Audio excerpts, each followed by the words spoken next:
Hey, this is Matt once again.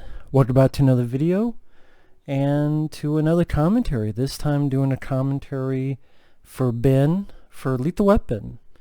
He sent in a PayPal request. Thank you so much for that. Thank you to everyone who has done that. If you're ever interested in sending requests via PayPal or Patreon or joining my Patreon or directly via PayPal, feel free. It could be a review, re-review, commentary, movie topic, anything of that sort. But with that said, this will be the theatrical cut of Lethal Weapon, because at least I think so. Haven't seen this Blu-ray in a while. I think it's only a theatrical cut on here. I think the theatrical cut of Lethal Weapon 1, 2, and 3 are only on DVD, not on the Blu-rays, but that's fine. Well, they do put both on there, but anyway, let's get to it. 3, 2, 1, pressing play.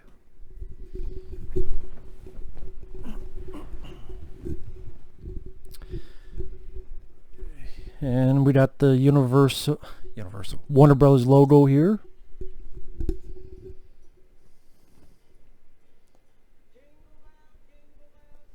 Of course, the Jingle Bell Rock song, because this takes place around Christmas, which quite a few Shane Black films did, whether ones he directed or ones he wrote like this. But he also wrote The Long Kiss Goodnight, that took place around Christmas.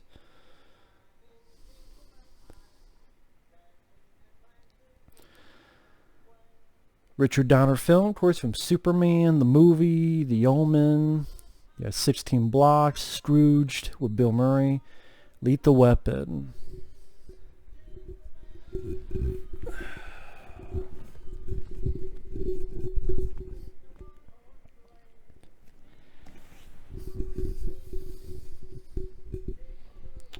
Tom Atkins from Night of the Creeps, among many other films. Darlene Love, she would be in all 4 Lethal Weapon films. Same with Tracy Wolf. I enjoy the first 3 Lethal Weapon films. I would say the first one's my favorite, then part 3. I don't mind part 2. I think my issue with part 2 is I think the first half of that film is very jovial fun with Joe Pesci, and the opening where Riggs and and then it got very, very dark, and I like Lethal Weapon 2. For me, it's such a switch from light to dark that it just almost makes me a little bit discombobulated, because it's like hey, we're having fun, then all of a sudden their fellow cops are dying, and then Murtaugh, his family's almost tortured, and then the girlfriend is dead, and then also they were the ones who killed the wife in the past, and then Joe Pesci's being kidding shit out of, and then Riggs was supposed to die, and it's like, Jesus Christ, man. What's next? Is the pet fucking dog gonna be skinned alive, and a fucking comet gonna come down and blow up the whole earth? But I like Lethal Weapon 2. But Lethal Weapon 3, I think, is a bit underrated. And Lethal Weapon 4, I've grown. The movie's grown on me. I don't think it's that great of a movie, but compared to other sequels, it's not The Last Jedi. It's not Rise of Skywalker. It's not Alien 3. It's not any of them. Speed 2. The Predator. Dumb and Dumber 2. It's Lethal Weapon 4 is not as bad in retrospective. At least you have Jet Li. You had some pretty good action sequences.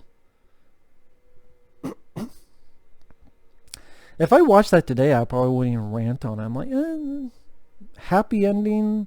Don't need Lethal Weapon 5. I mean, to be honest, it doesn't ruin or hurt the previous film, so I think it's just I didn't need to see Riggs that old and not be able to do what he can, be the Lethal Weapon. I don't know. But I didn't even mention this girl, titties. White. Come sit on my face. Make some room for you. No, don't jump. Oh man, what a waste of a perfectly good white girl. She's free falling. She took the nosedive off the spot. Man, what a waste. They titties and white and panties and white socks or pantyhose. Those are the type of white socks that you call fuck me socks. Put them on your shoulders and you go, phew, fuck me. Milkman.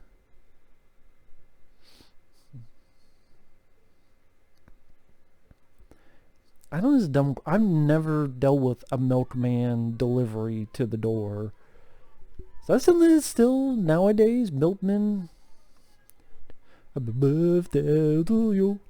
Happy birthday, dear Bob. Wait for him to get out of the fucking bathtub at least. It's like, well, y'all in here, you know, look at my dick. You're less than 5 feet away from my dick. Can you wait until I get out of the fucking bathtub? Would you do that? Would you be like, hey, I'm gonna jump in, you know, while they're taking a bath?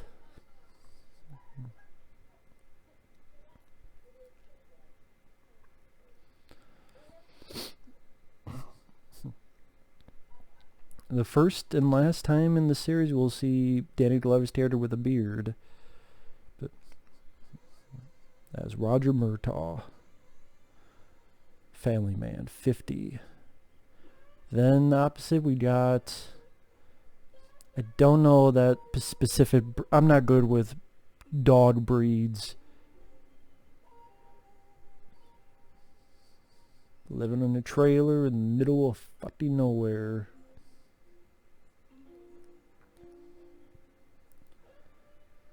Well, not really middle of nowhere. There's stuff around. But I mean, to live on a trailer by the beach doesn't seem that bad of a place, to be honest. I would say this is probably my favorite Mel Gibson film. I mean, I like The Road Warrior. I like Payback. Paycheck's another movie. I reviewed Payback on the channel. I like Conspiracy Theory. Not a fan of Tequila Sunrise. IS. Mel Gibson. Australian IS. That's an Aussie ass. I don't know what the difference is, but he's Australian. That's an ass. So that's an Aussie IS. If you spread the butt cheeks, they'll say, good day, mate. You know he's a badass because he pisses while completely naked. Smoking a cigarette and drinking a beer. So you know he's a badass. And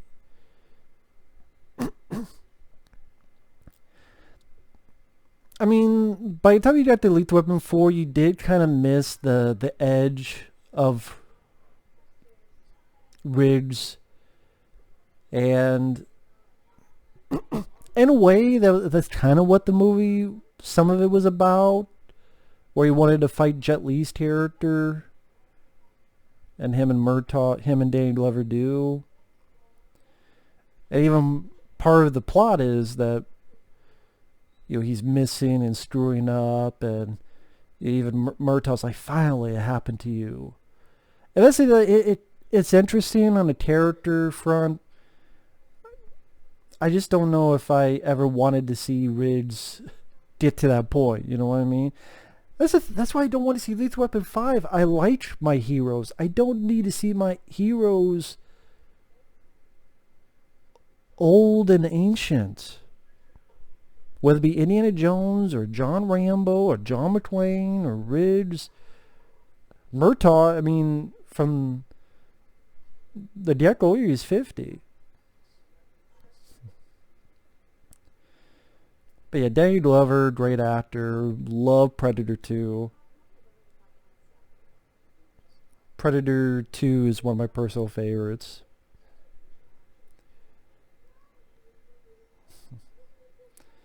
And Mel Gibson. Trying to think of. God damn. New Year's Eve dress. Take it off. Goddamn heartbreaker.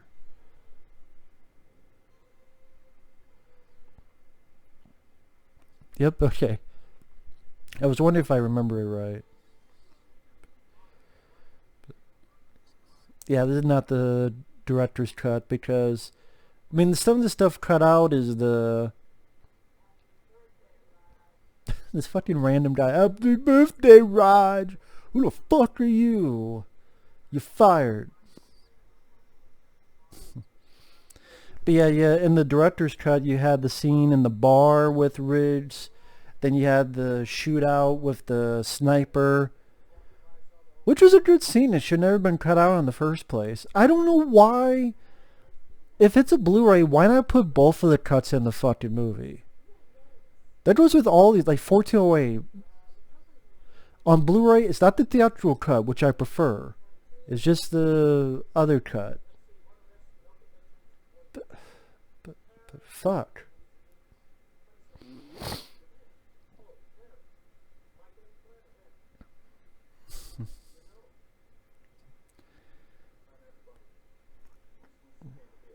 Sorry if I snorted there, but I just like wanted to spit on that idea. Just put all the cuts on the fucking Blu-ray. You got enough fucking room. It's not like Lethal Weapon. It's not like this was packed to the gills with fucking features.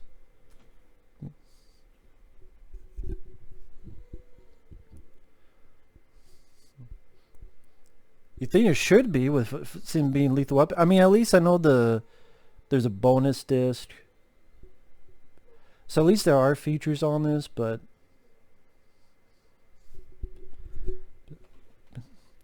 I don't remember if this has a commentary track. I think just French, German, Italian, Spanish, Portuguese, whatever the fuck that is, Russian, Dolby Digital. I don't think so. Yeah, by this point we've always seen Riggs at the bar and Riggs at the sniper scene. Do a little drug deal.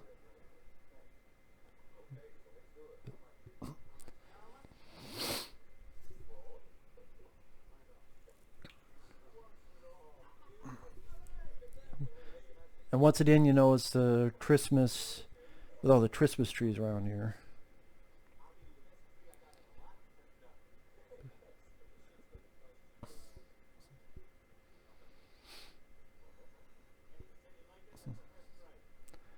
$100. And he's trying to fuck with them, so he's giving out $100, and instead it's supposed to be $100,000. So he's just fucked with people. But I mean, you're supposed to establish that this guy's crazy. I guess they cut this stuff off because, let's see, movie's an hour and 49 minutes. So I just like they cut this, and this because they want it under 2 hours for more showings.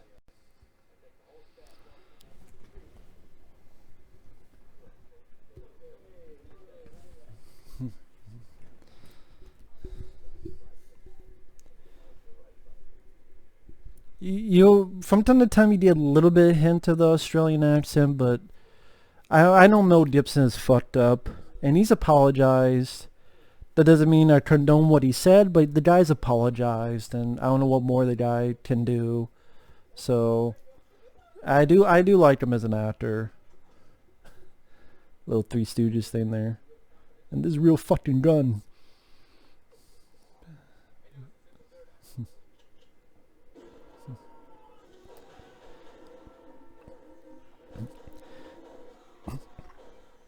Yeah, but when people talk about buddy cop films, this is far from being the first one, but this is the one that gets brought up the most. Many times they bring up this one. And it's definitely a classic.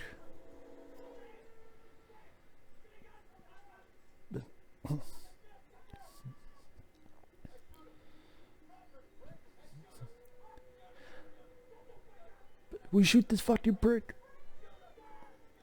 I guess they deleted that because they thought, well, I guess they felt it was redundant because this does showcase how crazy Riggs is and how nutso he is. Doing the headbutt and giving him the evil eyes. So I guess they thought, well, we have the bar scene, and if we have the sniper scene, that maybe they feel it'd be redundant. Although there's still good scenes, but again, I'm trying to think in retrospect why they would have cut it out. A, to be under 2 hours, and B, maybe they felt it was redundant.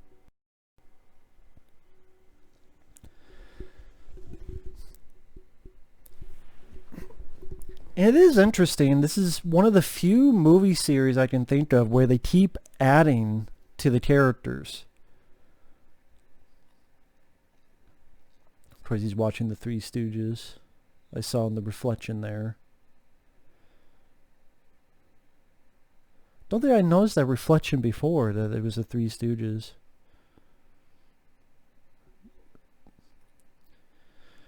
I know this seems probably like the cliche thing, the suicidal cop, but I don't know if it was that typical before this movie, now that I think about it. Maybe after, but I'm not sure about before. I'm not saying it's never been done before, but I'm just saying I'm not sure if it was that typical. Like now it'd be considered cliche, but Mel Gibson does a good job. Nice emotion. The score by Michael Kamen and Eric Clapton fits the film very well. Put it right there. Let's just slip it. What you gonna do? Guess that was showcase the safeties off. But I was saying before, like, each movie you gain more and more. I mean, the second one you gain Joe Pesci, third one Rene Russo, fourth one Chris Rock. Because usually with sequels they take away, or actors don't come back, or people get killed off. And the characters actually change for the, technically the better. I mean, Mel Gibson's character goes from the suicidal, down on his luck, depressed as fuck, ready to blow his brains out. And then by the end, he's got a wife, he's got a kid, big happy family. Why can't we be friends? I mean, you think about it, that's a very rare thing in a movie franchise. If you think about it. Again, great performance by Mel Gibson. I would have heard banging that gun like that.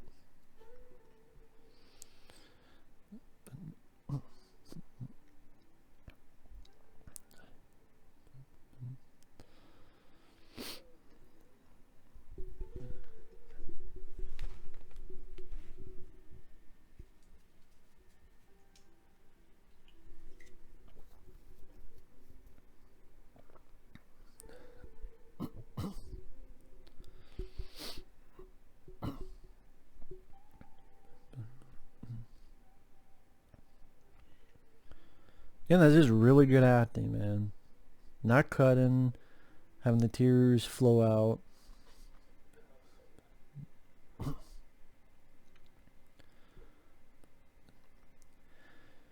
Because you think about other franchises,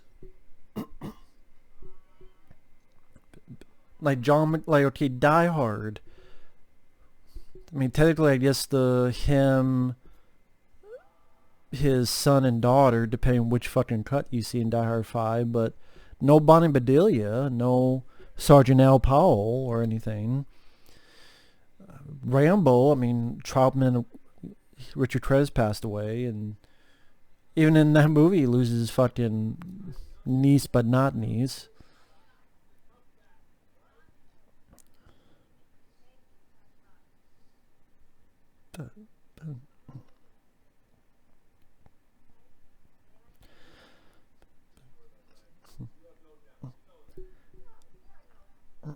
And this psychiatrist lady, she would show up I want to say she showed up in Lethal Weapon 4. But I think in 2 as well. And the captain, I mean, he would show up in all 4 films. He also had a brief part in Predator 2. A few other movies as well.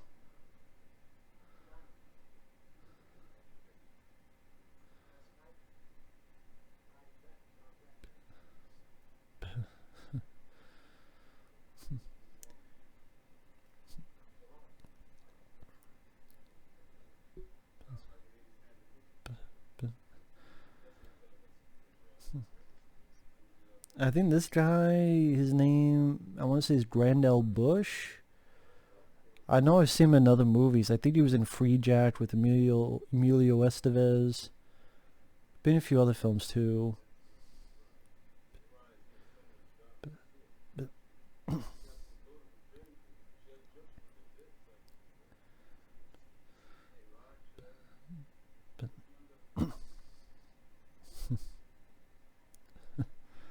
Hey, you shave the beard. Some detective. I mean, consider where they're at. I'm not sure why he would think Mel Gibson's character was a crook. I mean, yeah, I wouldn't... You would think if he was a crook, he would have been in handcuffs or anything of that sort. And it doesn't look like there's anything with perps here.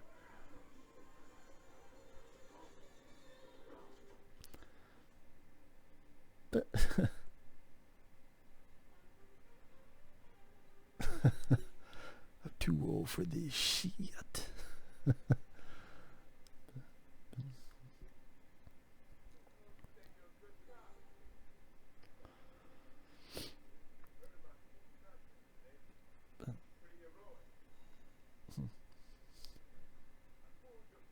So, now that I think about it, that line that he says, that stunt you pulled yesterday, pretty heroic, that wouldn't really make a tremendous amount of sense with the tree bit. So I'm guessing that's referring to the sniper scene. Does in that scene he saves a bunch of kids by going out and killing the sniper. So I think that line's referencing the scene that was deleted. I could be wrong on that, but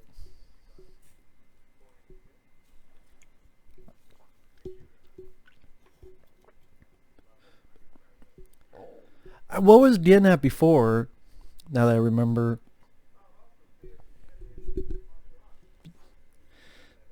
the weird thing about it is the better the character got, as in better emotionally, mentally happier, the less interesting he became. I know that sounds stupid because in essence I do like the character, so I want him to succeed and be happy. But then it's that catch-22 that the most interesting the character is I think in the first movie, where he's burnt out and suicidal. Hate him bad, worse for me.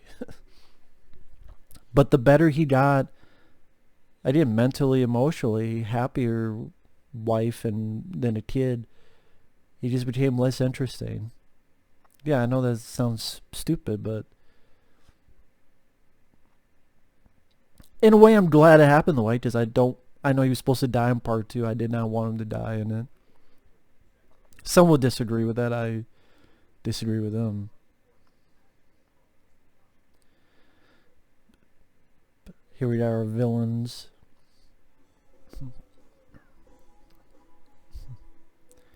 Yeah, Gary Busey, and we got... I forgot the actor's name.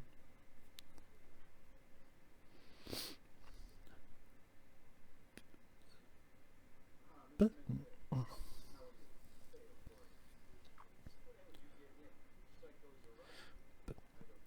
and this other guy, I believe he's the main bad guy in Red Heat with Arnold Schwarzenegger.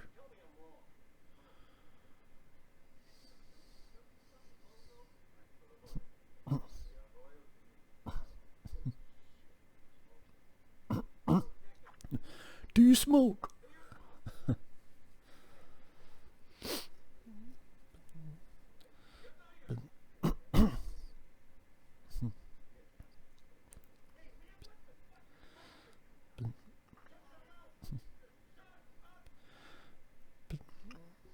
That's one of those funny things about a film like this for me is that I remember seeing this film countless times when I was a kid on VHS tape.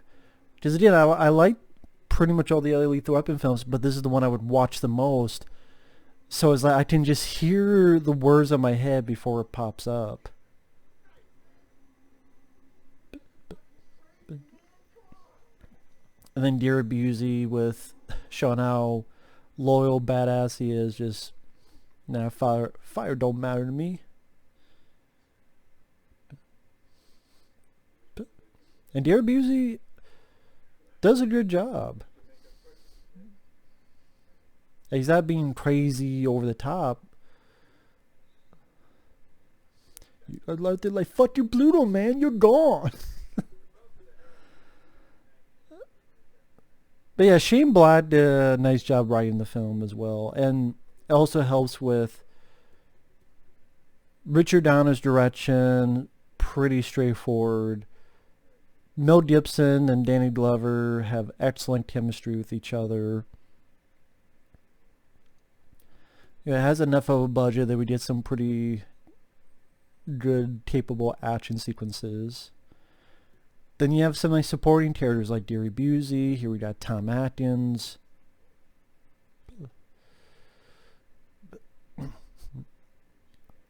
I know there was an interview at one point where Tom Atkins, he actually said he really wanted the role that Mel Gibson played.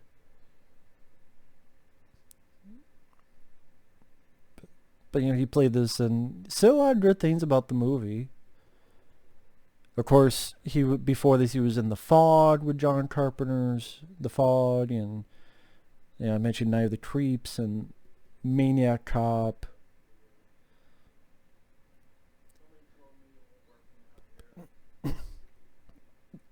But this is probably the film casual people would know him the most from this movie, which makes sense because probably the most popular film he's been in, if being honest.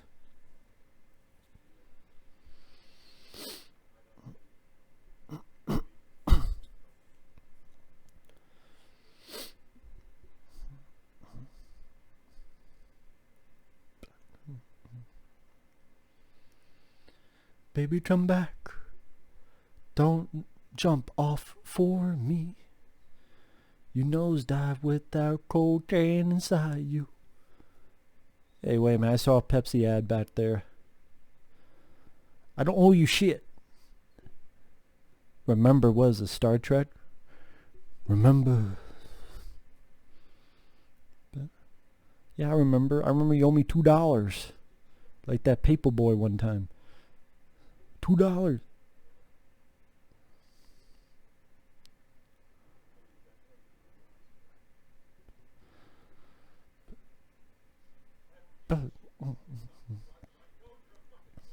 Kill them. Just kill them.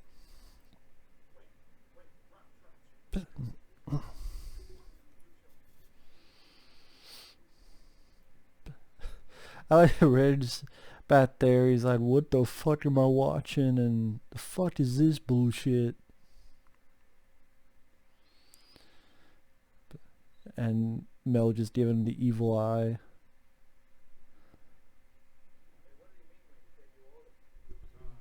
Yep, Pepsi. Oh, and the bat there, Lost Boys, this year's hit. Lost Boys is playing the movie theater back there. But yeah, 1980s. Wait a minute. Yeah, 87, so...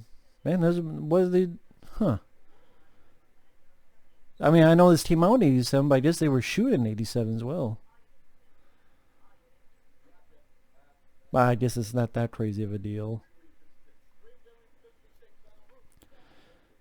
Man, now I'm in the mood of a hot dog. Haven't had a hot dog in a long time.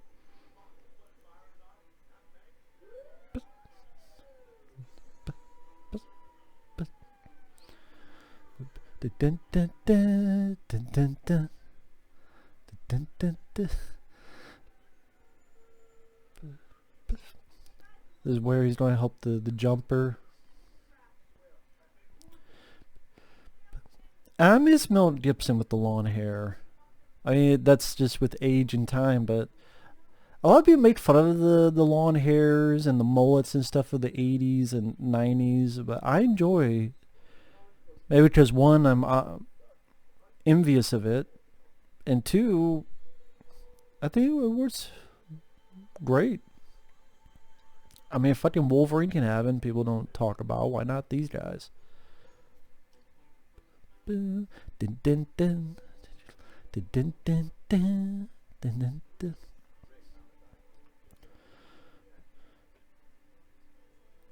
Yeah, Lethal Weapon 2 was 89, and then Lethal Weapon 3 was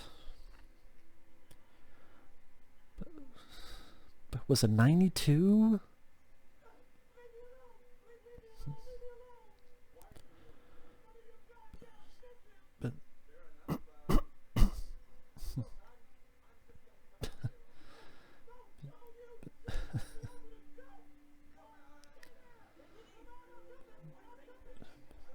Yeah, calm the fuck down, man. Easy up. Easy does it. Granted, I could be like, oh, I'll just mention trivia, but this is all trivia people would just find on IMDb.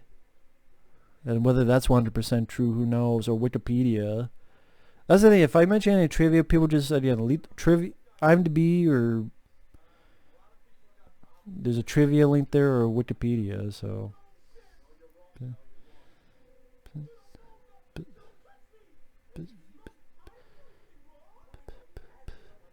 Sorry, this is a really good musical score. I mean, Michael Kamen, Eric Clapton fits the film fairly well.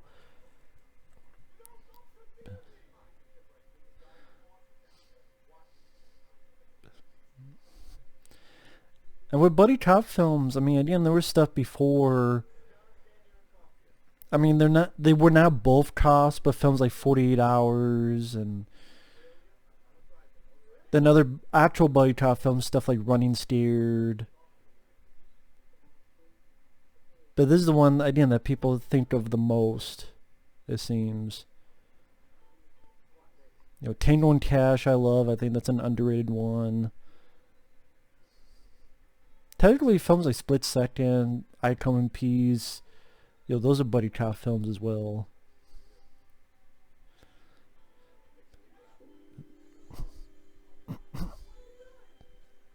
Handcuffed his ass.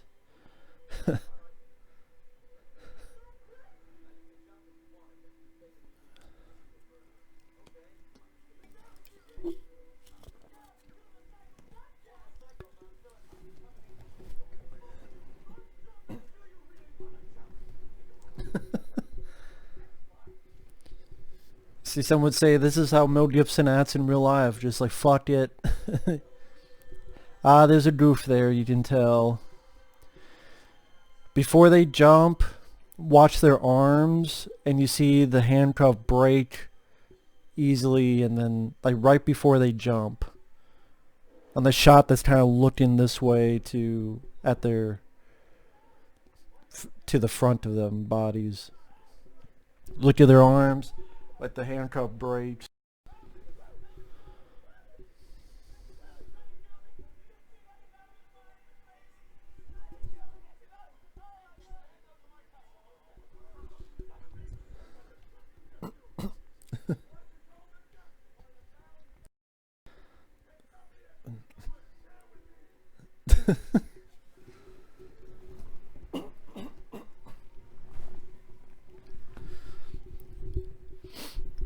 Get in here. Oh, this makes me laugh. He tries to slam it. It just keeps going. I don't know why that makes me laugh. Yes or no, you want to die?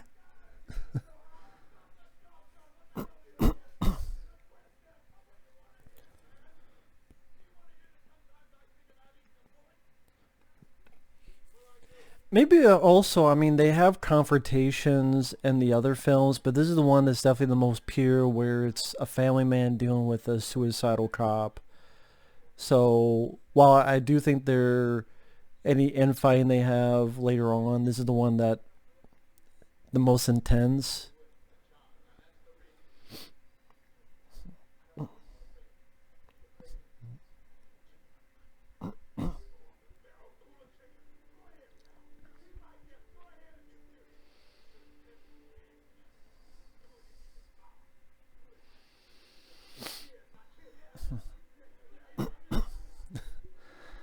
But and this is where Danny Glover realizes that Mel Gibson is not fucking around,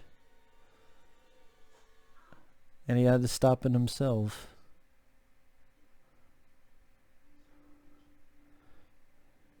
You really are crazy. But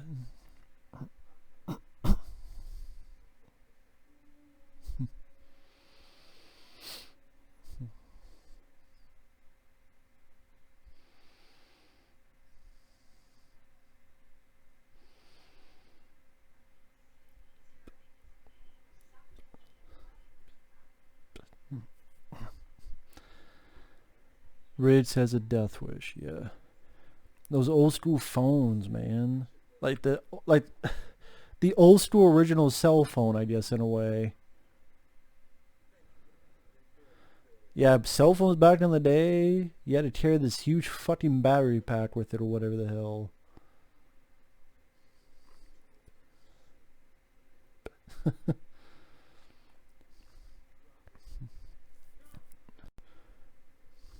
Want me to drive? No, I'll drive.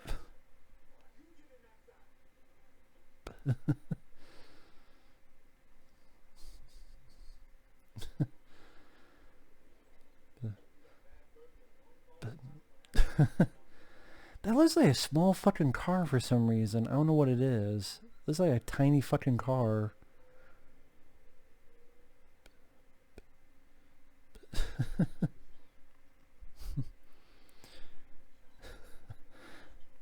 I scratch on me. Got a wife, got kids. I got a fucking partner with a fucking death wish.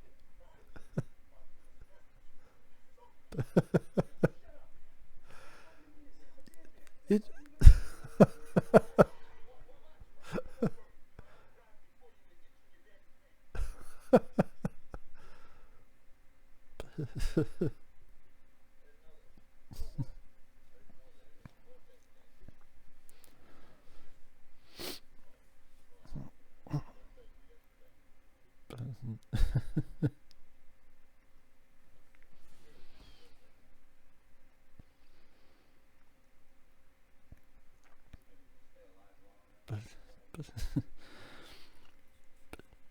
But I mean, that's what really makes these films work, is the genuine chemistry between these two leads.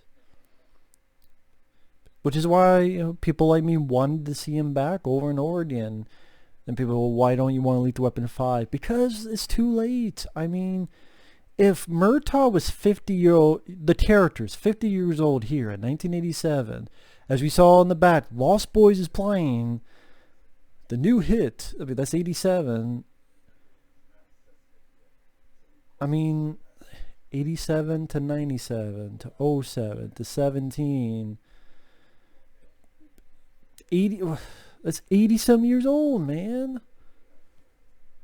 And even Riggs, at least, I mean, past 65, which is retirement. Well, you don't watch grumpy old Lethal Weapons?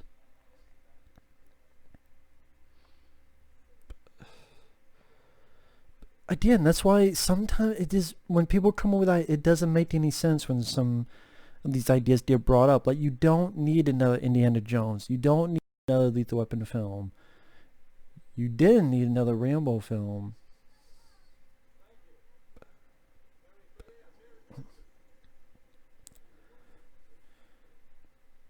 Sometimes it's not fucking needed.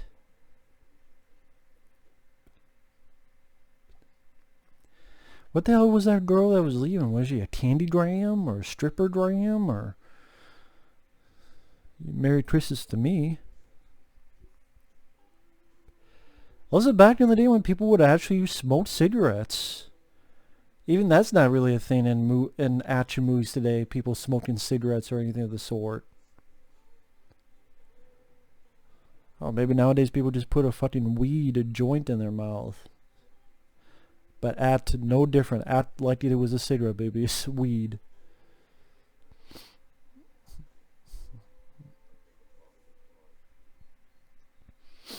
Damn, that's some cocaine.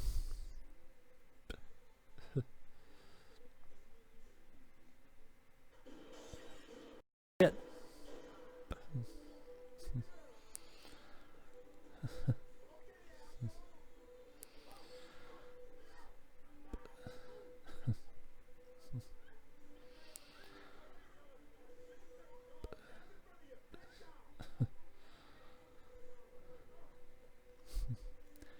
Got him right in the leg.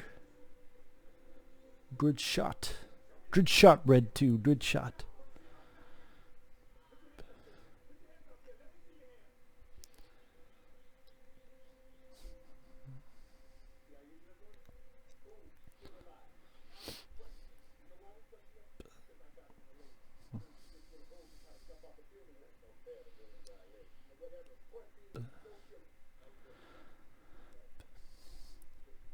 In a way, I mean, Danny Glover's talking about how, oh, no killing, but technically Mel Gibson hasn't killed anybody so far in this movie. Well, that's not true. The opening, that first bit. But I mean, with Murtaugh, the time he's been with Murtaugh, Riggs, other than jumping off the building, he hasn't killed anybody. And even that jump off the building didn't kill anybody. So just the fact he's like, no killing.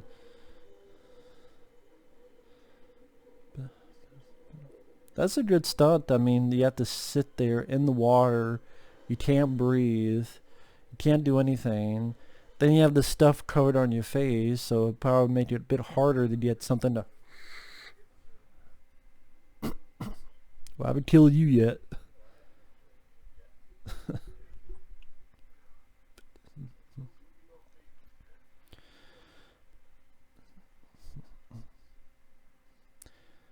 Oh, he had no shoes.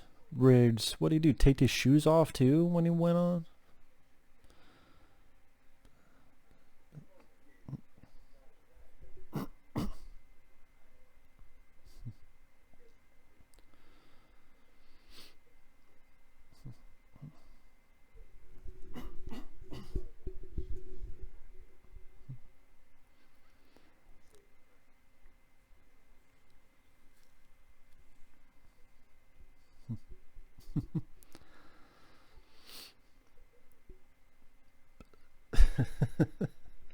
You'll never know. Again, that's what makes these films work, is the chemistry between these two guys. They just work so well. You get a sense that they care. They're both great actors.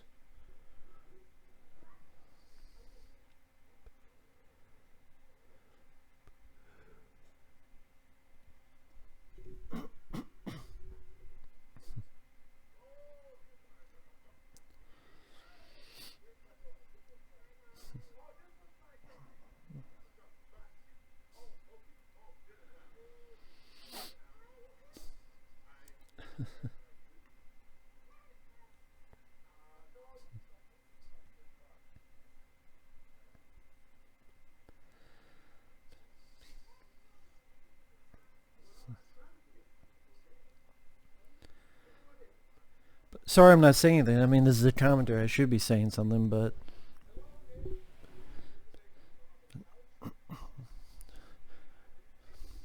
Get your legs off the arm of the couch. Fine, I'll do it. There you go. Okay.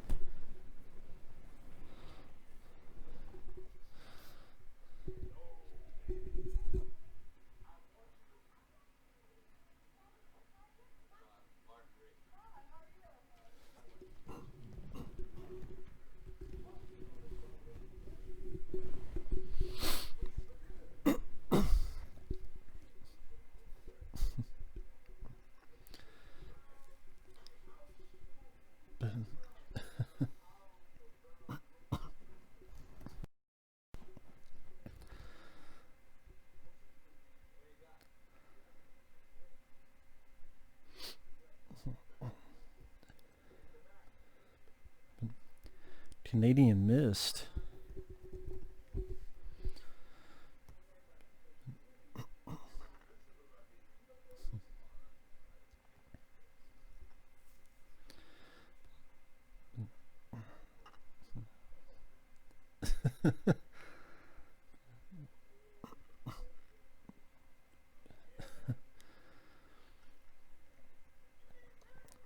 Sorry, I'm laughing because the older daughter has the hots for ribs.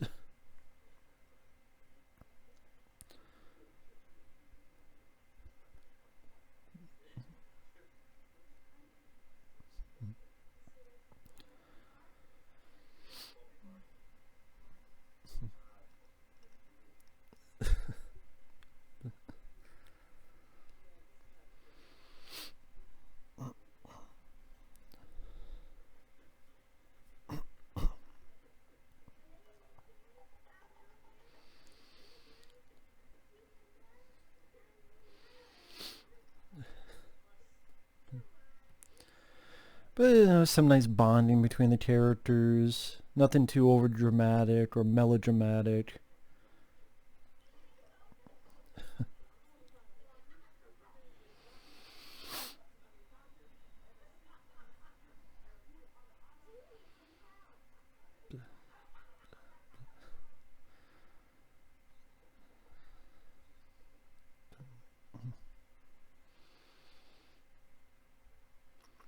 Then here you get a nice little moment between. Oh no, that's coming up later.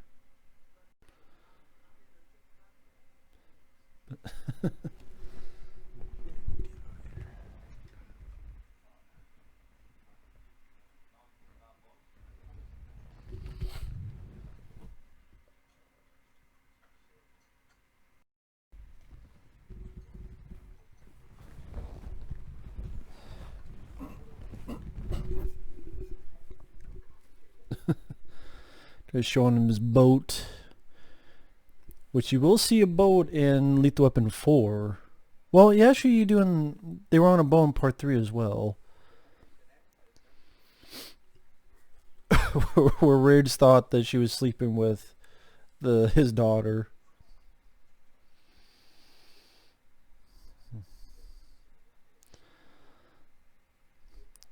Which I'm laughing because I remember one of my favorite parts of Lethal Weapon 3 where he pulls the gun and then Ridge puts his finger.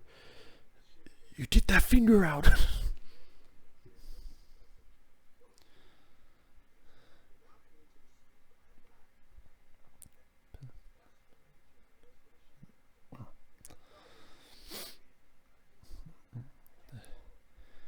It's thin, anorexic. That'll be coming up later.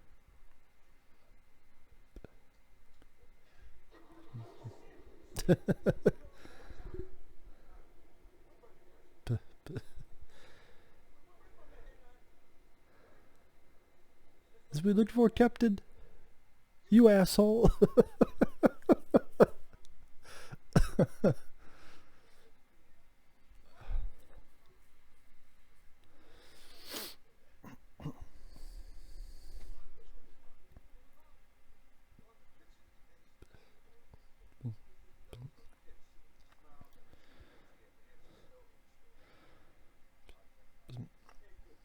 Let me see if there's any trivia on here. Sorry.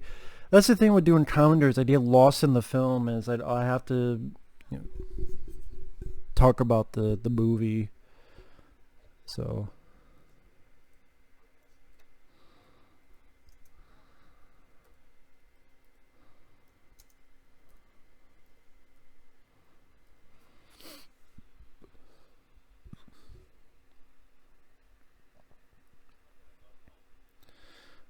Let's see.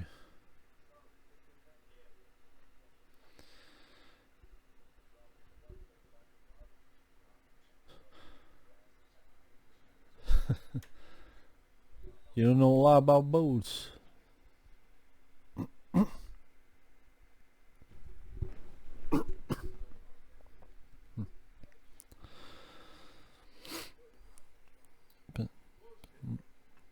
No, Gibson and Bruce Willis were considered for each other's roles in Lethal Weapon. Willis was offered a role of Martin Riggs but turned it down, and a year later did Die Hard. Gibson was considered to play John McClane, but they all turned down the script.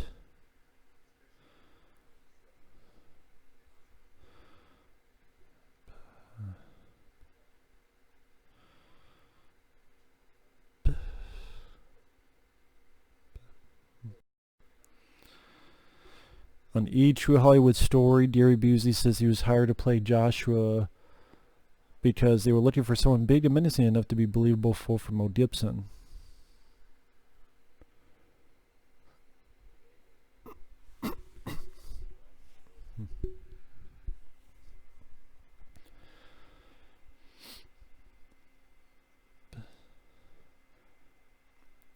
Showcase a little bit of humanity for that the only good thing he can do is be a lethal weapon.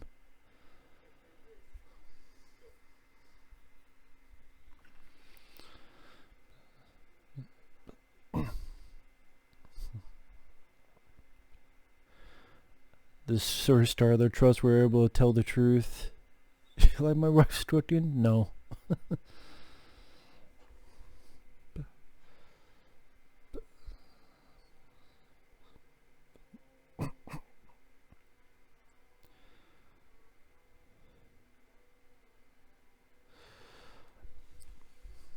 The alternate opening featured Martin Riggs drinking alone in a bar where he was accosted by a couple of thugs who want his money.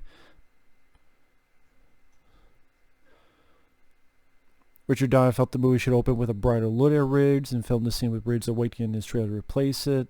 The alternate ending featured Riggs and Murtaugh saying goodbye to one another. Murtaugh tells Riggs he's thinking of retiring, but Riggs tells him not to.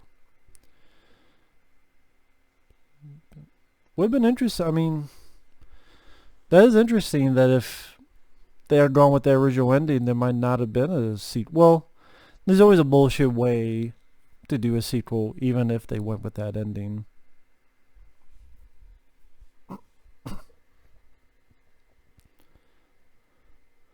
Says here Leonard Nimoy was one of the choices considered for directing, but he did not feel comfortable doing action films, and he was working on 3 Men and a Baby at the time. Yeah, I mean, I love Leonard Nimoy, but I don't think he would work for directing Lethal Weapon. Roger got the videotape. Pretty much her doing sexy time. Watch it, Roger. What if your wife comes in? What the fuck are you watching? All these titties going around.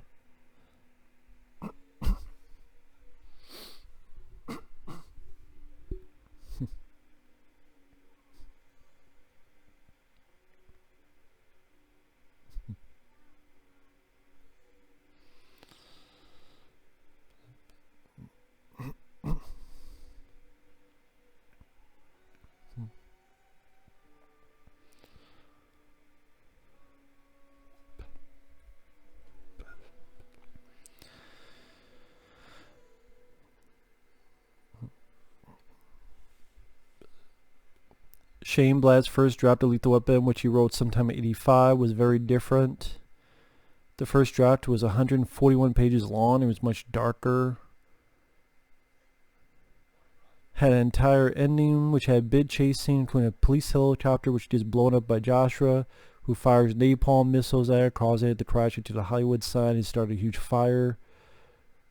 Murtaugh would kill General McAllister while he's driving a trailer truck full of heroin and guns, which then crashes and explodes over Hollywood Hills, causing heroin to start snowing over the burning Hollywood sign. Riggs killed Joshua by stabbing his fingers through Joshua's eye right into his brain.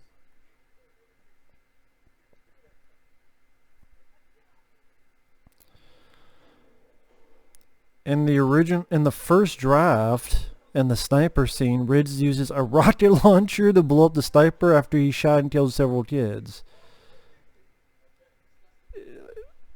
If that happened, that would be fucking parody. Like, how the fuck would he get a fucking rocket launcher? Like, come on, man.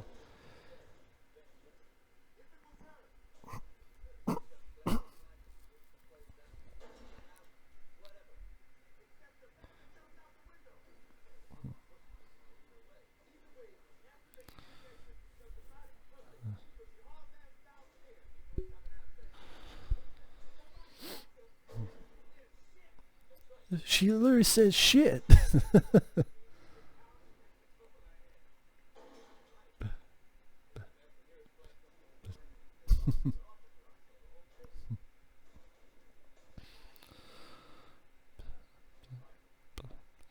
That was really fucking thin.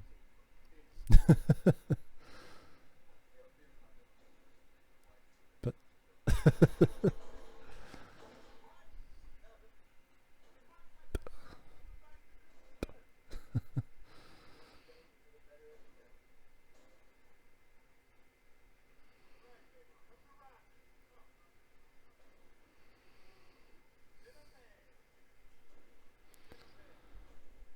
damn, Ridge did fucking good on the shooting range. In the head or in the chest?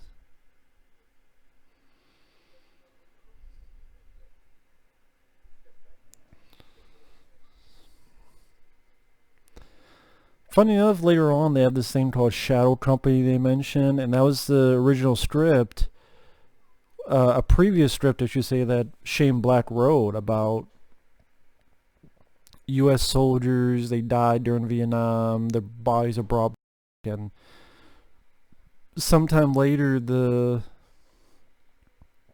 brought back to life and they start destroying a town because they're zombies, but they can use weaponry. And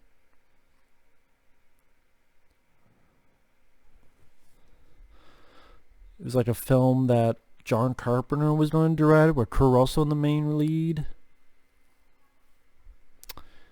And wish that movie had been made.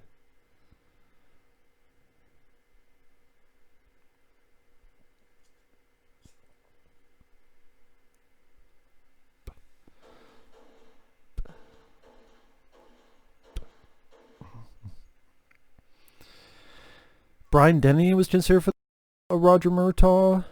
Denny turned it down as he already played cops before in films such as First Blood and FX. Well, rest in peace, Brian Denny. I mean, I liked him as an actor, but I'm glad Danny Glover got this role. But that far away, it's a smiley face.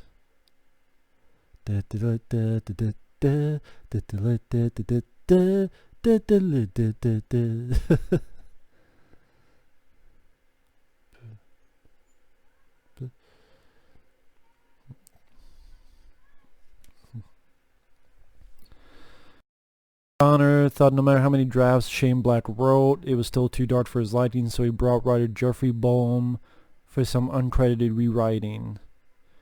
Some more bits of humor to the script.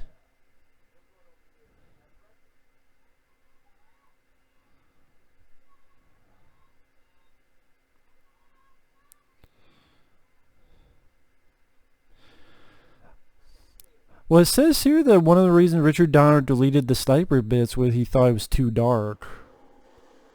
Nice explosion.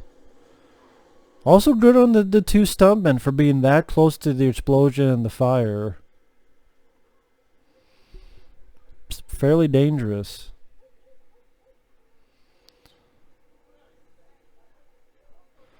Now that line of dialogue would never occur in today's age, where one of your heroes who is a cop says, what are you, a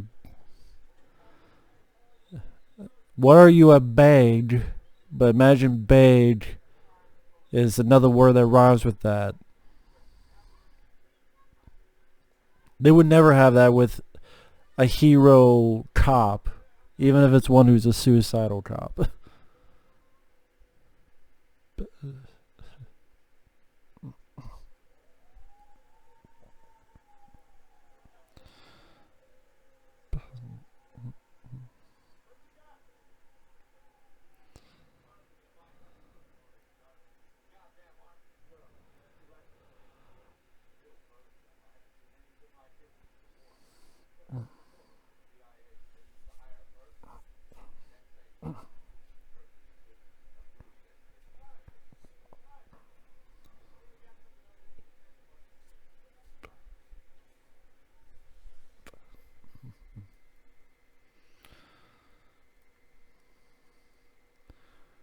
Sorry, I'm looking at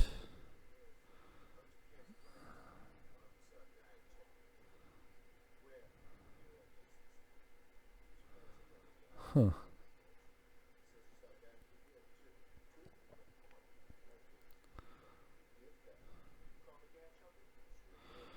Says here, Roger Ebert played a huge role in the film's success. When he and Gene Siskel reviewed on their show, Ebert raved about it. Said the film thrilled me from beginning to end. It was both a great action film and a well-written drama. He later gave it 4 stars in a written review as well. Huh.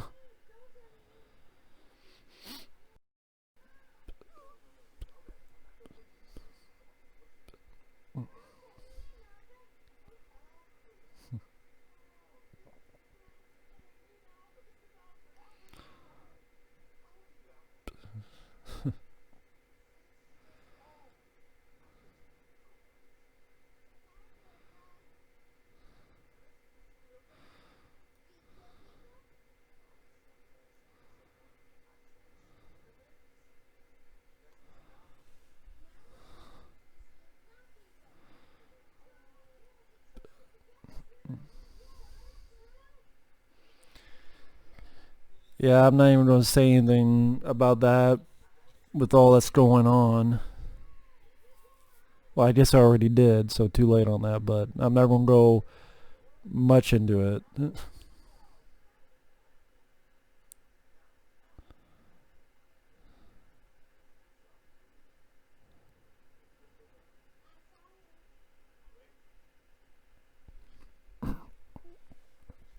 The only Lethal Weapon film not released in the summer.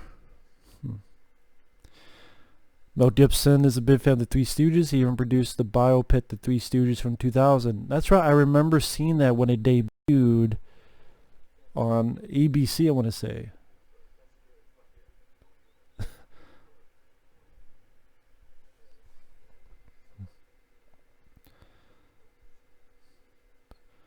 Michael Biehn was just over the role of Martin Riggs after Richard Donner had seen him in Terminator, but he was busy filming Aliens.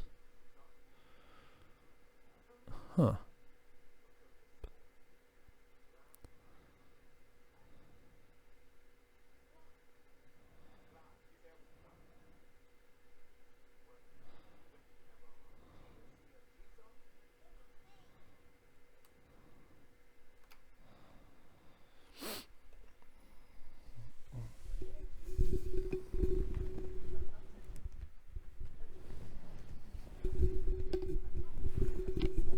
Pretty much interviewing the kid and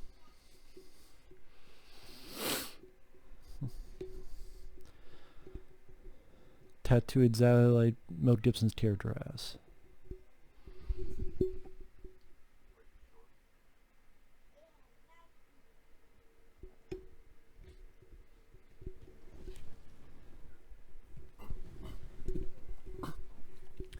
And what was the other thing? The Mercury switches. Special Forces tattoo.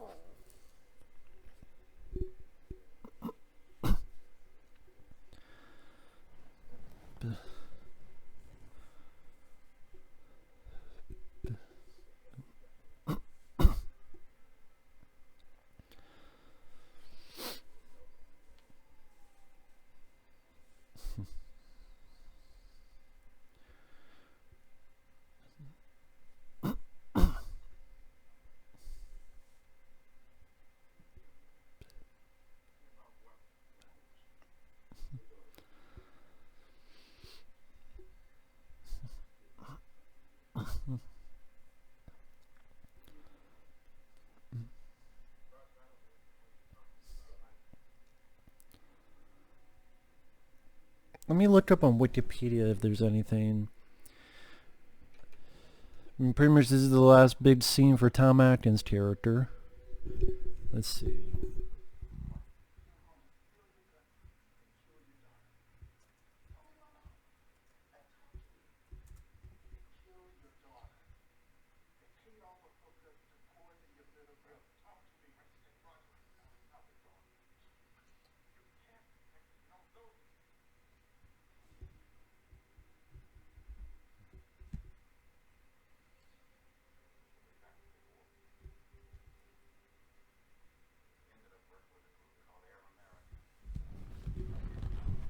Yeah, Air America. I remember that Mel Gibson movie.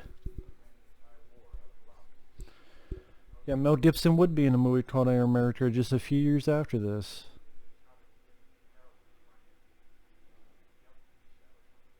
Yeah, shower company, there you go.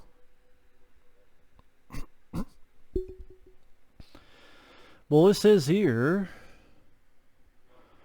recent UCLA graduate Shane Black wrote the screenplay in mid-1985. His intention was to do an urban western inspired by Dirty Harry, where a violent character is eventually recruited for being the one that could solve the problem. The protagonist would be everyman policeman. His original first draft was very different, much darker, 140 pages long.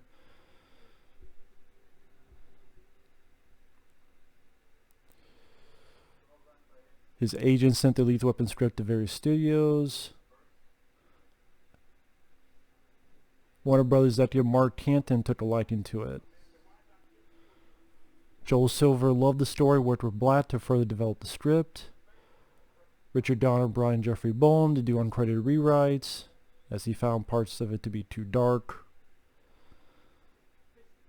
Boehm mostly added some more humor. So, I mean, to be perfectly honest, folks, maybe Lethal Weapon is not as much Shane Black's as we think about. I mean, maybe it's a lot of Jeffrey Boehm and Richard Donner's input to make you go, well, how could this guy who wrote this write The Predator?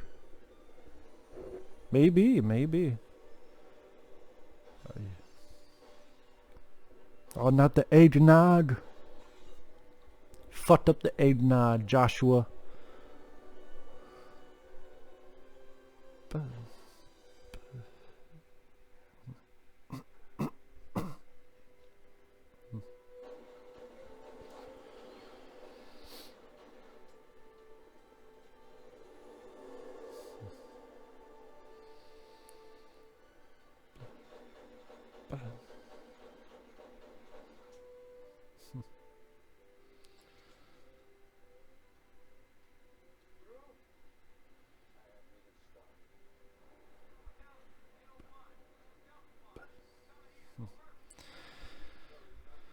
Let's see.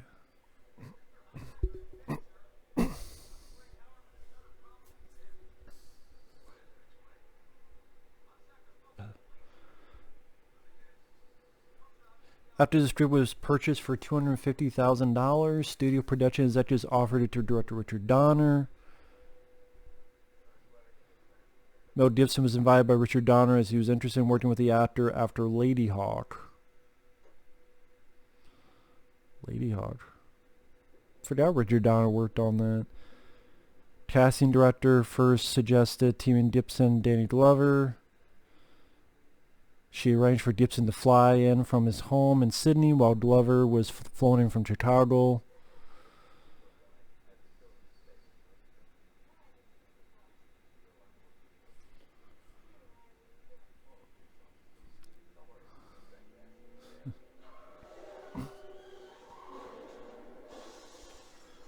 Nice stunt going through the glass there.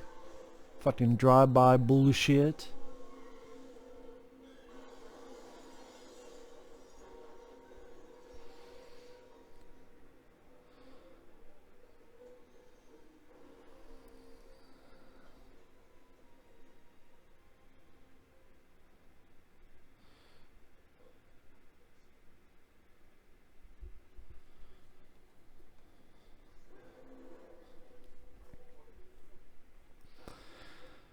Purposely looked on here, they're talking about why Gibson and Glover said yes to the roles.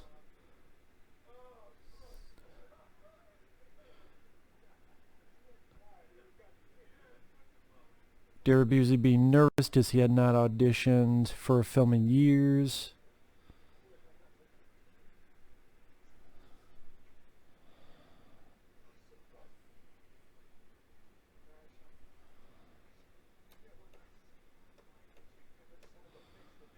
Michael Kamen and Eric Clapton worked together on the music for the 1985 BBC TV series Edge of Darkness. which the feature film will later star Mel Gibson of that.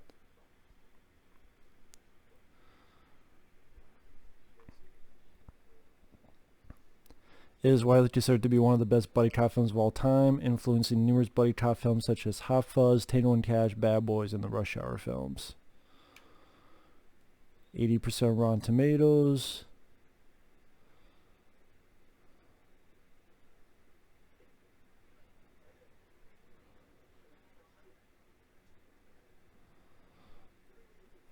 One guy described it as Mad Max meets The Cosby Show. Okay. The theatrical version is released on Blu-ray, but the director's cut was released on DVD in around 2000.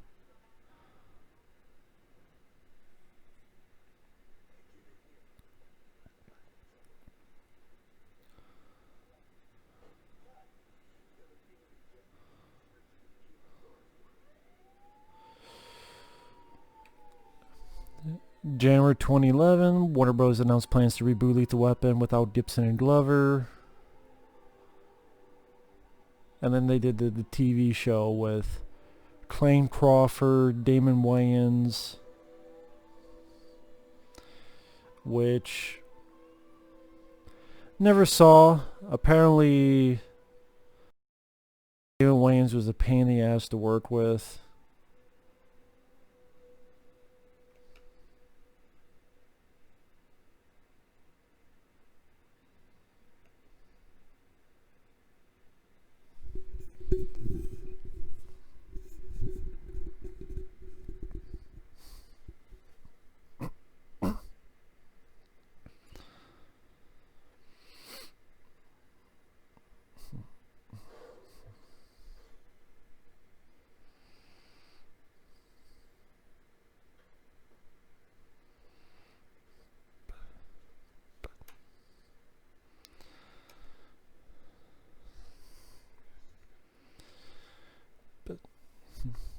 So they got the daughter right there.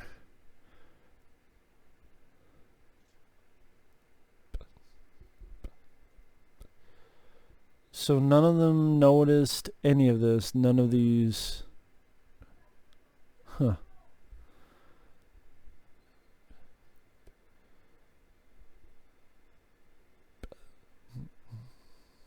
They didn't notice any of this? Guess not.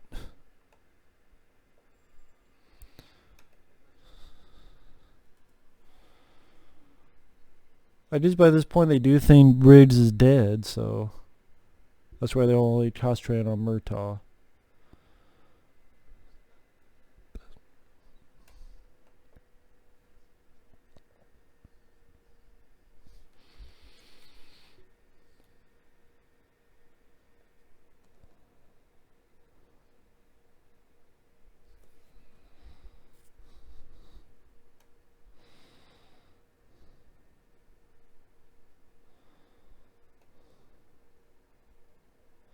Yep, here's them confirming that Riggs is dead, which was a smart decision from the bullshit that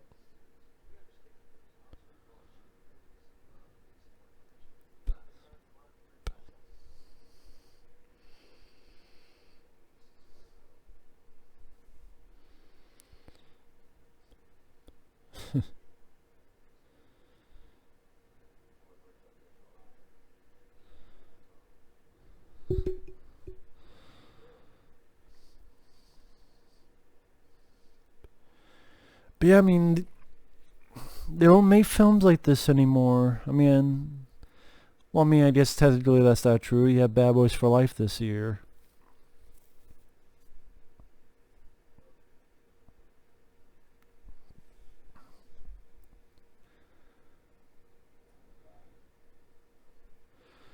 But I don't know, I just, you know, the way the movie feels, and I'm just talking to the air, but it seems like they don't do stuff. I guess you're trying to, what am I fumbling around about?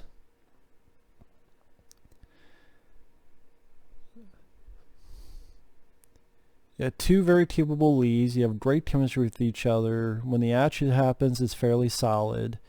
The music, the tone, even here with the lighting with the red, gives a nice mood and atmosphere to it. But staying too with the Christmas theme, which is red.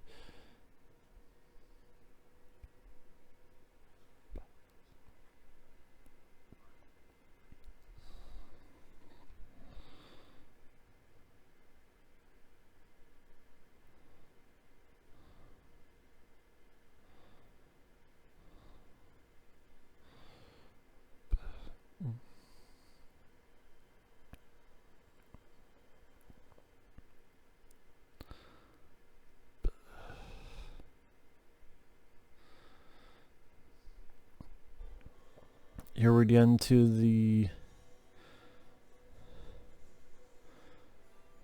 Well, him trying to get his daughter back. Yeah, sorry I'm blanking out. It just, I haven't seen this movie in a long time. It's funny, like, as a kid, well, I guess as a kid back in the day, people maybe don't realize today, you had a lot less you could do. People are like, what do you mean by that? Because back in the day, I don't sound like one, oh, back in my day, but that's truthfully what it is. Back in my day, when you're growing up, at you're 7 or you're 12 or even you're 15, when you lived in the middle of nowhere and on a farm, you pretty much just had movies or TV. I mean, it wasn't until I was in high school where we got cable, for crying out loud. Either it'd be stuff we rented or stuff my aunt would send, and she would tape some TV shows and send it to us. But other than that, it was watching VHS tapes over and over and over again. So a lot of these movies did commit it to your brain, your memory. But as you grow older and you have more avenues of entertainment, even nowadays with the internet, I mean, you go on YouTube, you literally could watch videos on YouTube for the rest of your life without ever watching technically a movie again. I mean, that's how much there is out there.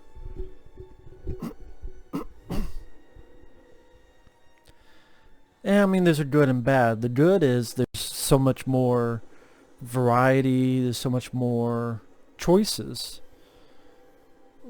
But because of that, some movies are going to be harder to find those gems. And also even popular films that aren't going to be watched much because kids... You think kids give a fuck about a 80s film like Lethal Weapon? No. I'm sorry, they don't. When they got their phones and they can play all sorts of games and watch all sorts of stuff on their phones, again, they're not going to hear about a film like Lethal Weapon. And that's why you get these younger people going, and they're going on about, I haven't seen this, I haven't seen this. And I'm thinking, what? You haven't seen that?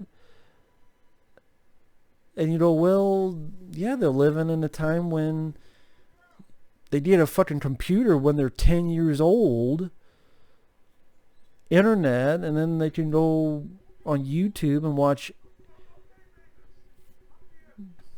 countless videos of all sorts, shapes, and sizes. It doesn't have to be, oh, we went to the store, rented a videotape once a week, or 2 tapes a week or whatever. Only a couple movies were released per week, so you caught up on a lot of them, especially the popular titles.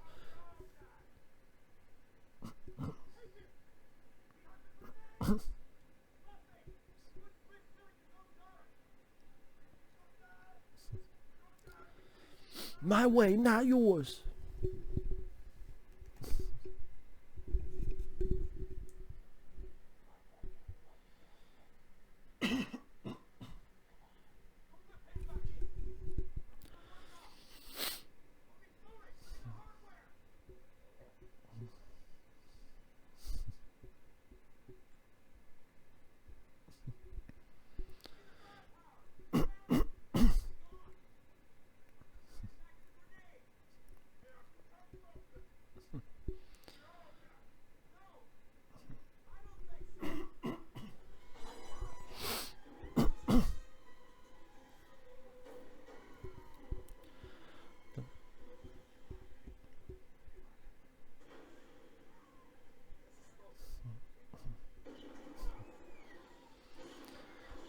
Get some nice snipey moments there.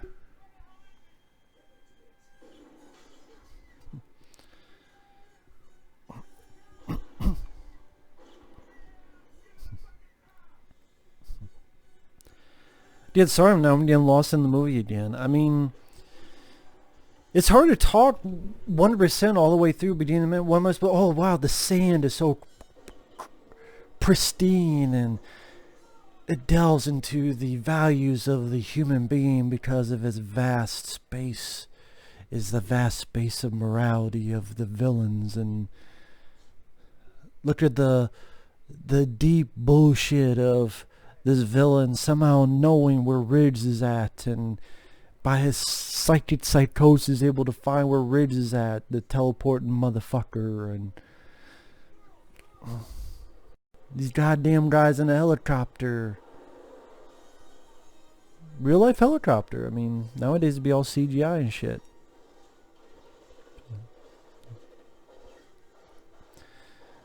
This is where, you know, Ridge is caught, Murtaugh's gonna be caught, and then she can't drive for shit.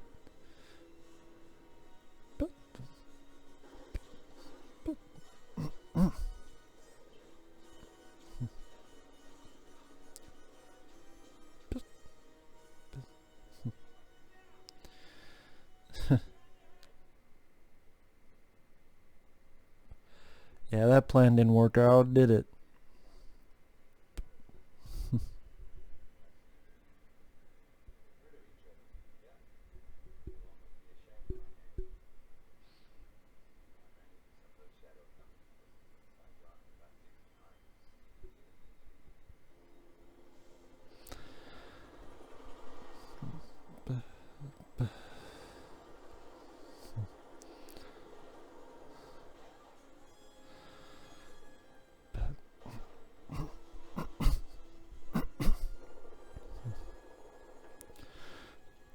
Just fucking drive, lady. Just fucking drive. Don't worry about it. It's a fucking helicopter. The helicopter should be more steered of you, not you of it. I mean, to be honest, again, the helicopter should be more steered of fucking you. But no, she fucks up.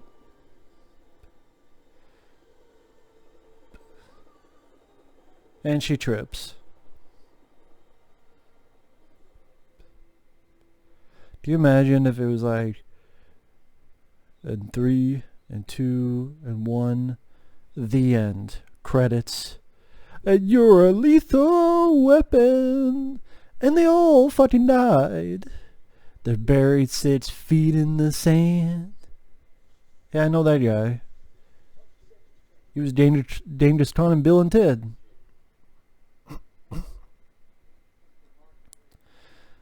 I mean, he's been in Die Hard, I Come in Peace, Bill and Ted's Excellent Adventure, Al Leon is his name. He stole the candy bar in Die Hard. He was Dangerous Con in Bill and Ted's Excellent Adventure. He's the guy who told Dolph Lundgren, "Tell the white boys to kiss my ass," and I Come in Peace. He was in Rapid Fire, Big Trouble in Little China, been a shitload. And we have the torture scene. I'll be right back.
Well, he does do that. He does kill the both of them.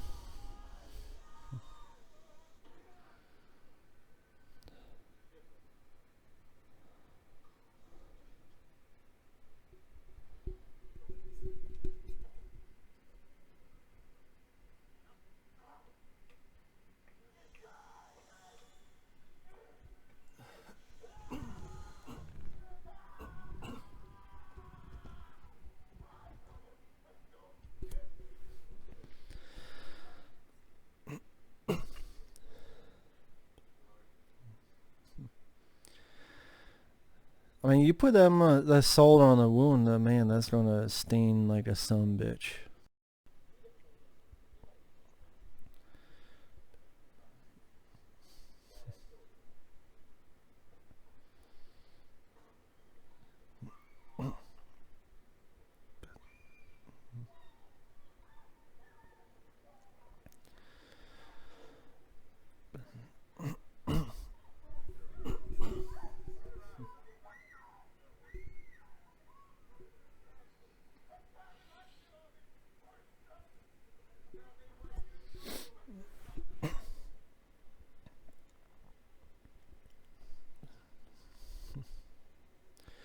It's a bad mistake, man. Big mistake. Now, good night to you, Dick. Why don't you smell my feet? See, he didn't die from the neck crack. He died from smelling the feet. The stench of the feet just made him die from embarrassment.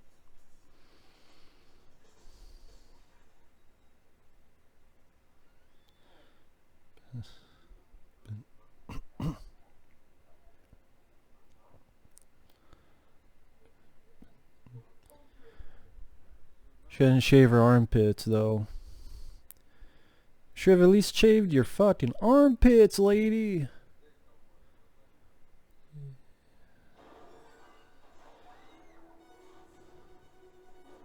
Got more hair under her armpits than me. Yeah, cracknet, punching people, shooting people. Fuck you, kiss my ass.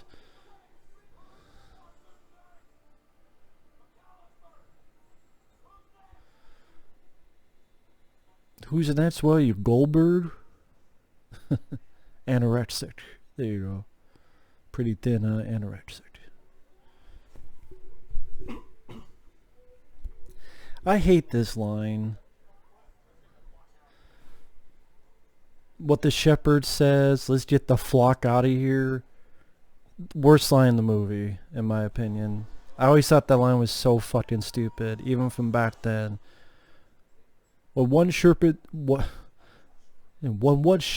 said to the other, let's get the flock out of here. Like, really? With all the shit going on, that's the lame joke we don't have? Come on now, man.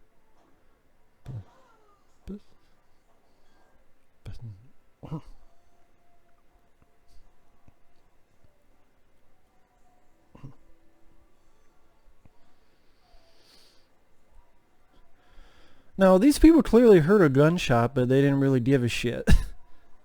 I mean, I know there's music playing, but still. Now, technically, that one guy just said, hey, what are you doing? So, did he really deserve to get shot? I don't know. I mean, again, all he says, hey, what are you doing? I don't think he had a gun, but oh well.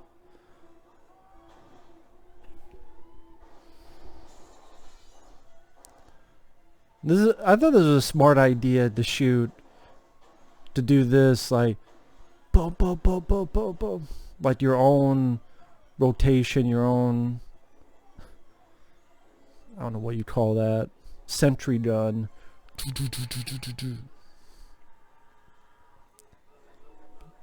Yeah, there's a guy with a gun. Get the fuck out of the face. Out of the way, in the face. Like, who is this lady? What happened to her? Lady, he has a giant machine gun. Don't worry about your fucking car. Fucking hell, lady.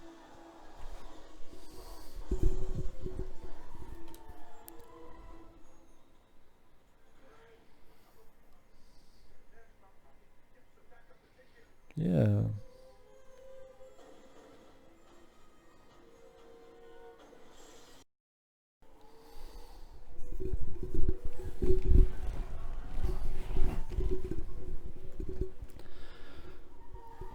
That's definitely one of the famous shots of the film, him running.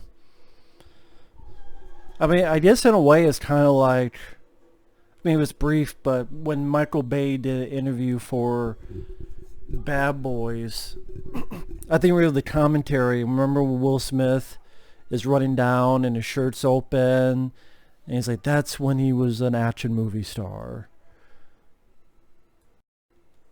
Basically wonder if people thought the same way with this. Like, I mean, he did the Road Warrior and stuff, but it seems like after this is when Mel Gibson's career really kicked off. And he has scenes like when he's running down the street with the shirt open. That means women liked him. Guys liked him because he's badass. Women liked him because women thought he was sexy.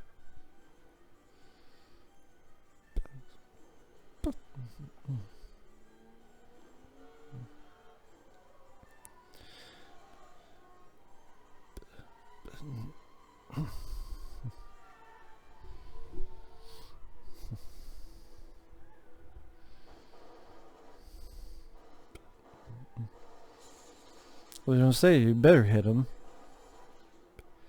Damn, got the guy on fire too. I mean, the car on fire.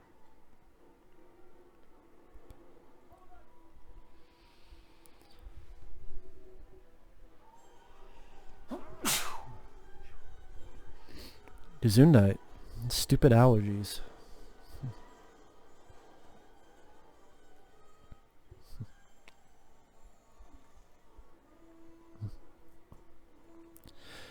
I mean, yeah, these might not be like wall-to-wall explosions, CGI, orgasm fest, but they work well and they work efficiently. They work for what they're supposed to be doing.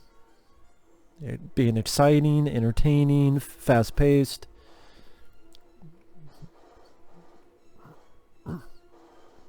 The music helps too.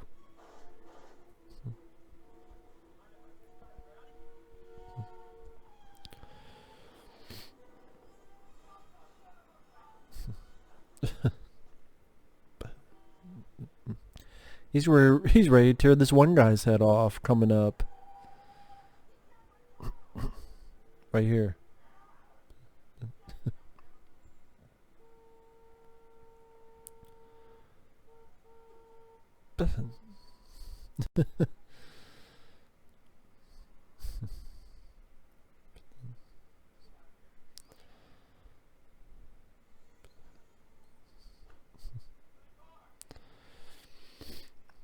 At least, they gave Darlene Love a little bit something to do. What's the line? He says, "No way you live, no way."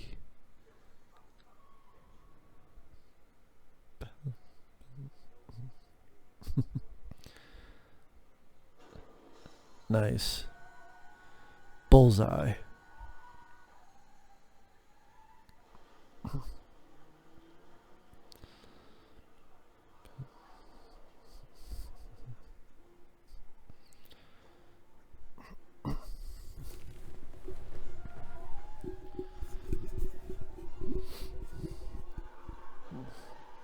Well done stunt.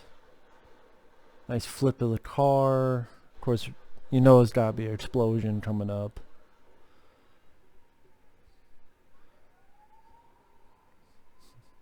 Imagine being on that bus.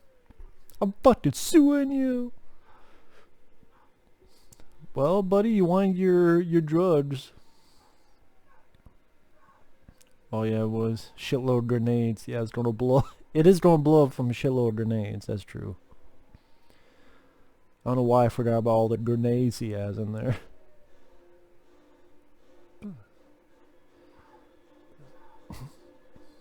He ain't gonna have a good day.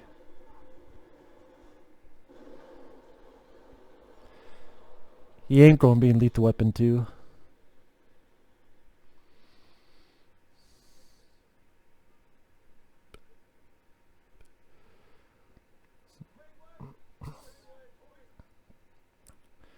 Totally 80s when you just go down the road. You have all these like punk rockers with the purple hair, pink hair, and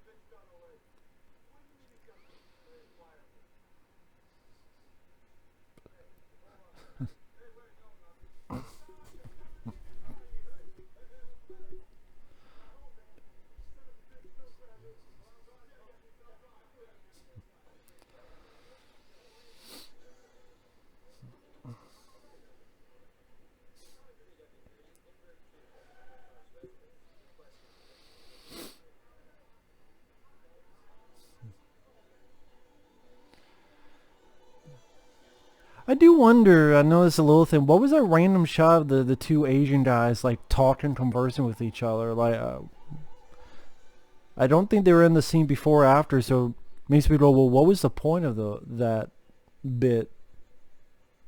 I don't know. It just, they're on the car, and then it just goes to those two guys talking about nothing, and then just, I don't know.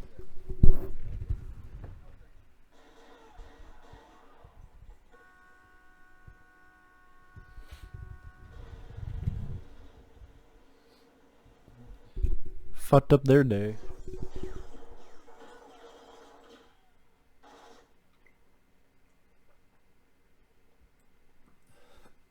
You break the shit, you buy. You shoot the shit up, you buy. I didn't even notice the South Africa sticker, and that would be a part of a scene in Lethal Weapon 2.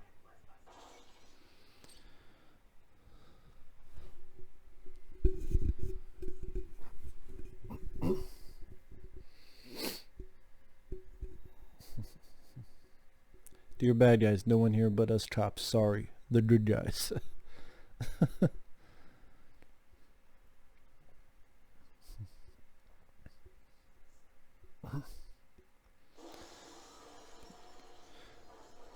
Technically, they fucked up the house more than Gary Busey's character did.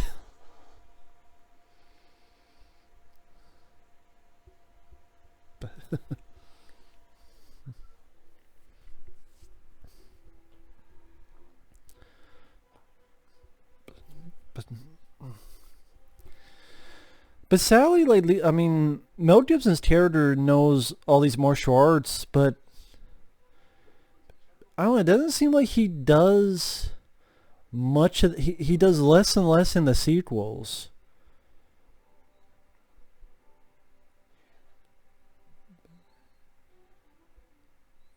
I said, well, that was part of his character, but I don't know why there's less and less of that in the sequels. Like this martial arts type of action fight scene.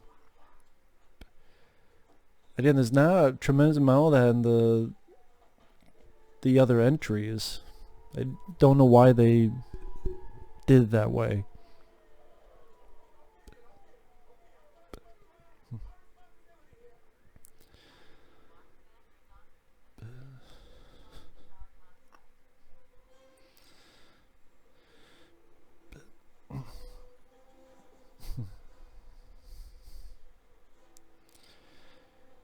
I mean, I don't know in real life they would just let.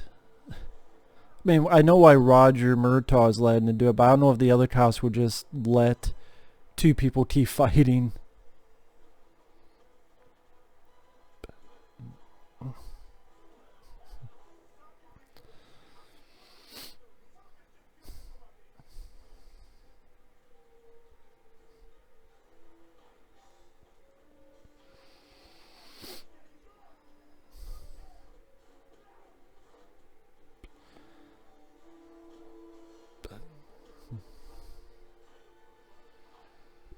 But it's a fun little fight scene.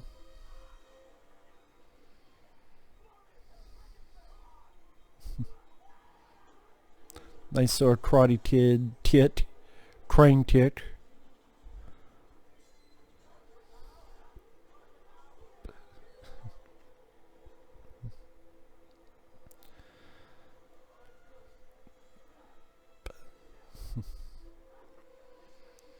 A little bit of baton action. Nightstick.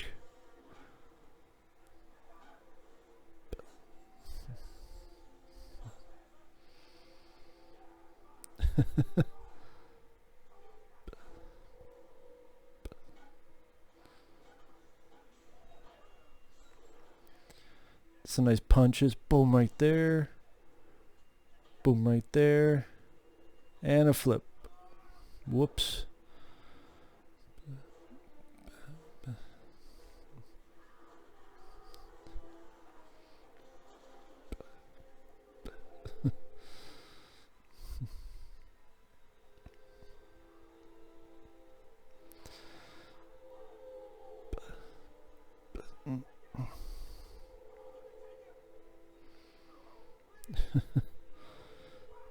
This is what a man needs to do, a man to man.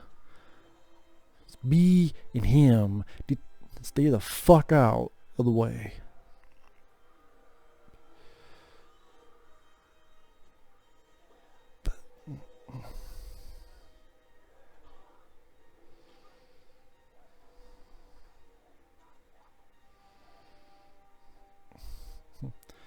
Yep, got in the chokehold.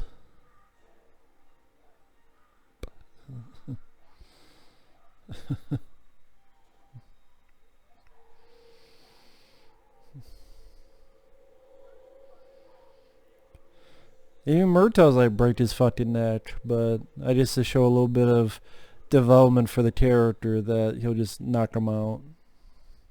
Or try to knock him out.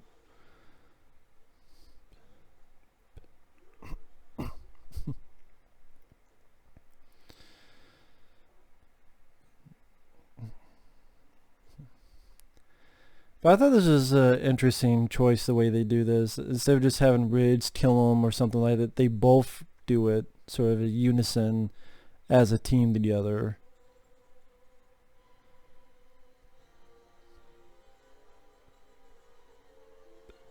Here we go. Boom.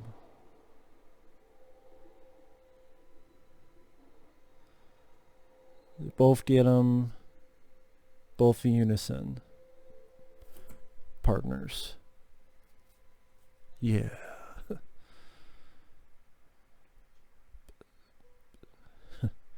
So yeah, there was an alternate ending where they said their goodbyes, and I'm glad they didn't do that. I'm glad. Again, if I did a review of today, Lethal Weapon 4, I'd probably say that I don't mind it as a time waster, for the fact that compared to the variety of other sequels, it is my least favorite of the four. I do think it's a step down. Just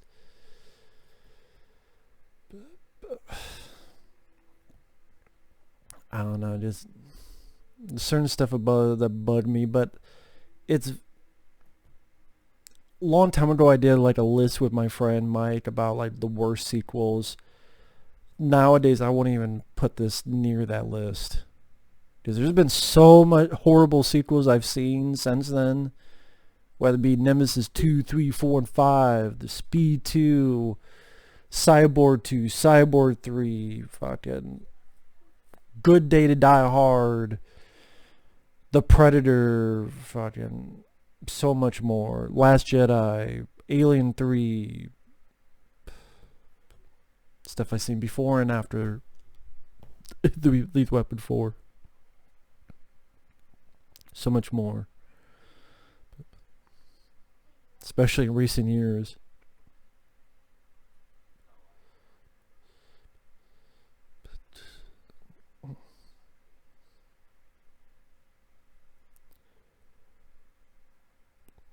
Damn, that's some damn scars on his face.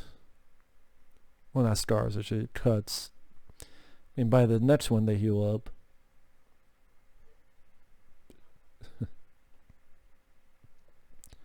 Like the little detail of from the hole in the wall of the cop car.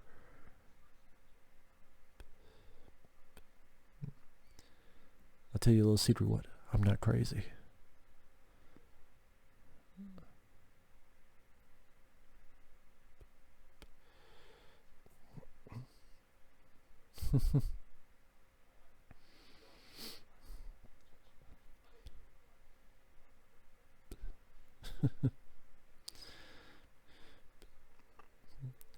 But yeah, great chemistry with each other.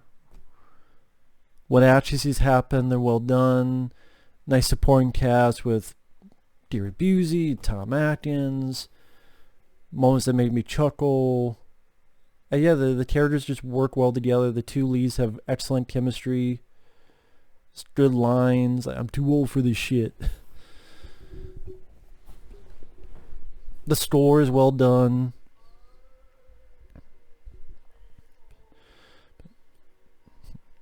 You know what's funny about this? Real quick light. Anytime, back in the day, Errol Ross, that was the guy I was thinking of at the end of Red Heat. He was in this for a little bit. But I was saying, back in the day when we would tape movies on videotapes, it would be like 2 or 3 movies per videotape. I was always, back then you did not tape the credits. You would end it like maybe a minute less than that. So I never heard this song growing up when I was a kid, this Honeymoon Suite, Lethal Weapon. The first time I heard this song was when got the DVD, which was many, many years after watching the film. Of course, when DVDs became a thing. And so did I get the DVD? Maybe it was around like 2000 or so.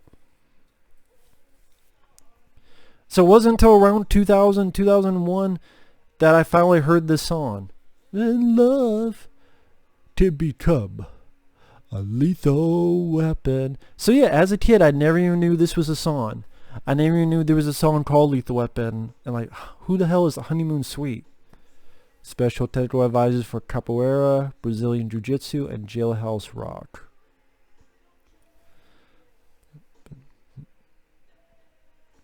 I do like this song. I like this song quite a bit.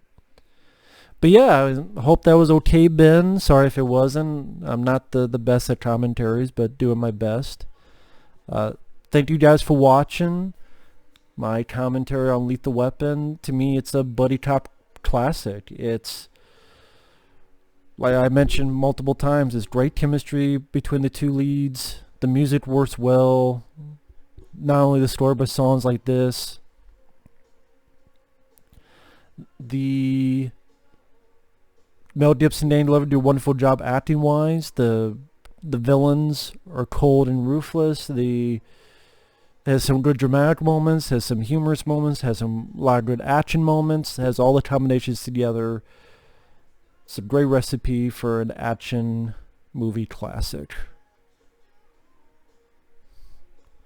Become a lethal weapon. See you guys later. Bye-bye.